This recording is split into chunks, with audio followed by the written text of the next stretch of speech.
Okay, I've been putting these off long enough. It's time to take a look at the Webcor Magic Mind record changers from 1957. They made them for several years. They stopped making these around 1959 when they realized that it was a feature that nobody needed, nobody asked for, nobody wanted, and it was a gimmick, a sales gimmick.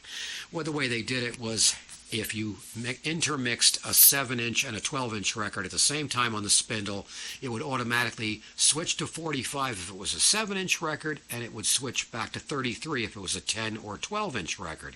Stupid. What happens if you have 7-inch 33s? You have to play them manually. And it did this by, of course, if the record hit the flag, if it hit all the way back, it would go to 12-inch. If it hit it just a little bit, it would go to 10-inch. If it didn't hit it at all, it would be a 7-inch record. And you'll see in a minute, this is one of the most convoluted record changers I've ever seen. Two major things happen to these things. One of them's easy, one of them's not as easy. Number one, the drive wheels. They did not use pure rubber for these. They used an amalgam of rubber and vinyl, and they turn to stone, and they sound very noisy if they even work at all. So that's got to be sent off to be rebuilt.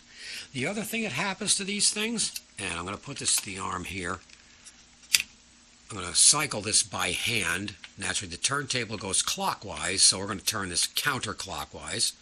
This is, of course, your trip. That tells the thing to engage the gear on the bottom of the turntable there to start turning. This will turn counterclockwise. And it will lift the arm up. The flag comes in. Nothing hits the flag, and it's got to go over to the 7-inch position. In this case, it's not going to move. It doesn't move to the 7-inch position. Why? Because the pressure pad on the bottom of the tone arm has fallen off. Very common problem with these things. In fact, you can do it over at the end of the record when it trips. Do it again, and now it should come over all the way back to the rest, and it doesn't. So now it's going to drop a record on top of the arm, and then it comes over here. Now it goes to the 7-inch because it's closer to it. But the pressure pad is missing. The pressure pad, one of the nastiest things to get to on these things, because the arm assembly has to be taken out, and you can only do it from the bottom. This has the usual Webster Chicago velocity trip system, and everything is on that stem underneath the tone arm. But anyway, look in the bottom of the cabinet if you have one of these, and you'll probably find it laying in there like I did with this one. And there it is right there. It's a little cork washer that is glued to the bottom of the tone arm assembly of the shelf that lifts and moves the tone arm. Looking at that under here, let's set the thing down for 1 second while I reposition this thing. Okay, I have this thing. This is a rusty old piece of junk. A tone arm assembly here, this is what holds it in. You have to remove that screw. It's a rectangle head screw, and because this was rusted for so long, it's frozen in place. I've got to pop it loose. After that's taken off, then all these, the tone arm will pull out from the top, and all these separate parts, the weights, there's a spring, a flat long spring on the top of this, 2 weights, the velocity trip assembly. There's a large friction pad for the trip assembly, and then the tone arm movement assembly. I don't know if I can show you that on this one or not. I can't. It's going to have to show you that in the next video. After I get this all apart, we're going to show you on the next video. But anyway, that's how you have to begin as far as taking these apart. Also, when you do take these apart, there is a shelf down under here.